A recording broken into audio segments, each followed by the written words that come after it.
Bonjour, il me fait plaisir de vous présenter mon livre Comment meurent les saints, publié en France aux éditions Artege et au Canada chez Novalis. C'est un livre de 240 pages, une vingtaine de chapitres. Ça m'a pris à peu près un an pour l'écrire, alors je suis encore vivant. C'est une bonne nouvelle. On peut dire que les saints meurent comme ils ont vécu, en aimant passionnément Dieu et les autres.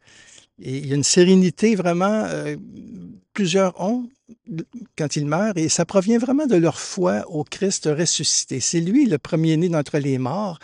Jésus qui nous a dit dans Saint Jean, je vais vous préparer une place. Eh bien, les saints ont cru profondément au Christ et on peut dire qu'ils attendent la mort en vivant pleinement, en priant partout et en offrant tout au Seigneur à la suite du Christ. C'est ça. Ils espèrent le paradis, qui est la communion totale avec le Père, le Fils et l'Esprit. Et eh bien, la couverture, justement, c'est François d'Assise, parce que c'est un grand témoin. Lui appelait notre sœur la mort dans son cantique des créatures. Et justement, parce que le Christ a vaincu la mort par sa croix glorieuse, et par elle, eh bien, nous avons la vie. C'est Sainte Thérèse d'Avila qui disait, ô mort, je ne sais pas comment on peut te redouter, puisque c'est en toi qu'est la vie. Alors, dans le livre, il y a plusieurs saints que je présente. Il y en a qui sont martyrs, il y en a qui sont morts de maladie, d'autres de vieillesse. Bon, qu'ils soient décédés de différentes manières, on peut dire qu'ils ont vécu l'amour du Christ jusqu'au bout. Bien qu'ils se sentent imparfaits, ils ont mis leur confiance en sa miséricorde et vraiment, ils croient fermement à la vie éternelle. Et dans le livre, je décris la dernière journée de plusieurs d'entre eux, comme François d'Assise, les Carmélites de Compiègne, Frédéric Ozanam, Louis-Zélie Martin, Marie-Léonie Paradis, Charles de Foucault, Thérèse de Lisieux, Edith Stein, Maximilien Kolb, il y a Dina Bélanger aussi, une mystique de Québec, les Cisterciens de Tibérine, Carlo Acutis. Écoutez, il y a toute une série de portraits. Il y a des chapitres plus longs.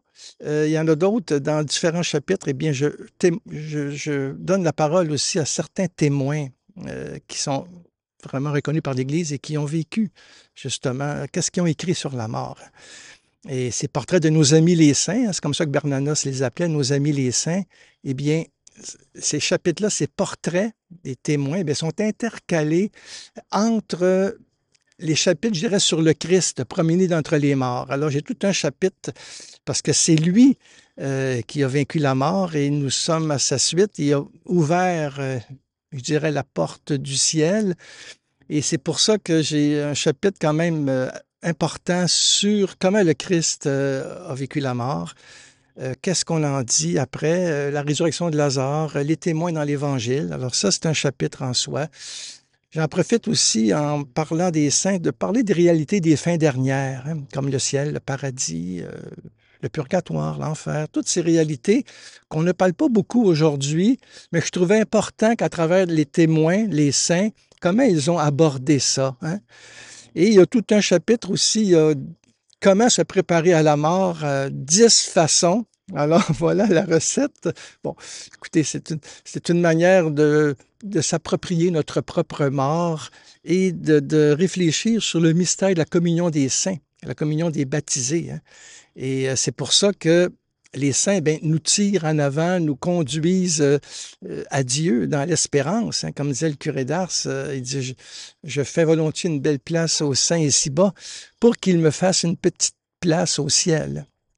Mais comment la parole de ces personnes extraordinaires peut nous aider? Mais c'est pas pour moi, ce ne sont pas des personnes extraordinaires, mais souvent les gens les voient comme ça.